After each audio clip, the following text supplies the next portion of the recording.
If you help pay for your son or daughter's divorce, is it going to negatively affect your son or daughter? I am Zachary C Ashby at Pacific Northwest Family Law, and sometimes we see people who maybe they're young, have a younger marriage, or maybe they're afraid of being shut off from funds, or maybe they've already been shut off from funds. They seek help from family members. We get questions sometimes where family members wonder, well, if I get involved at this stage, let's say if I help out my son or daughter in their divorce, if I help them financially, is that going to negatively affect them?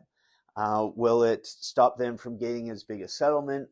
Will it prevent them from accessing other funds in the divorce that they otherwise would have access to? Will it affect the time they get with their children?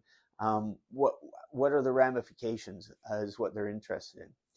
The truth is that helping someone or funding someone's litigation really doesn't affect the third party. If you're not a party to the divorce, it won't affect you, and at most you could be called in to say that you supported your son or daughter or family member, but that's probably not going to be super useful by the other side. Now, what can happen is an opposing party can retaliate. They can shut off access to bank accounts. They might try and withhold time with children. They might try and otherwise shut off utilities or other services and make the life of their spouse who's divorcing them that you're trying to support miserable. There's certain things that we can do to stop that in its tracks. One of those is if we're able to file first, we often get a restraining order that's issued by the court that stops people from changing the access and ownership rights to bank accounts, credit cards, insurance, depending on what county, what we can get. We can also go into the court and get orders that allow access to certain amounts that equalize the financial playing field.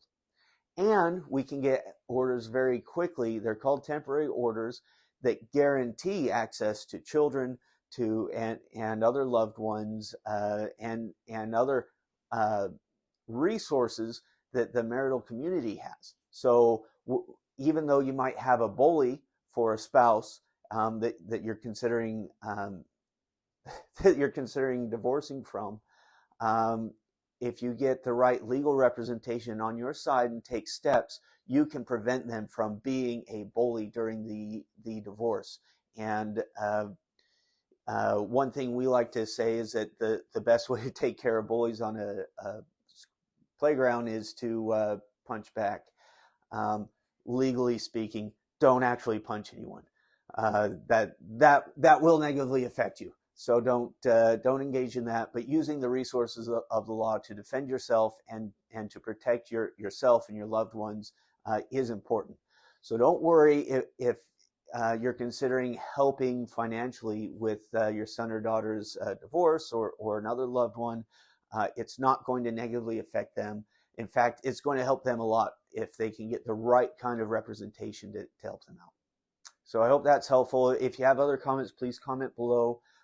Like or subscribe to the channel. That helps other people see these videos, and it helps us know that what we're doing makes a difference. If you're ready to make the next step, please call 509-866-4111. Thank you.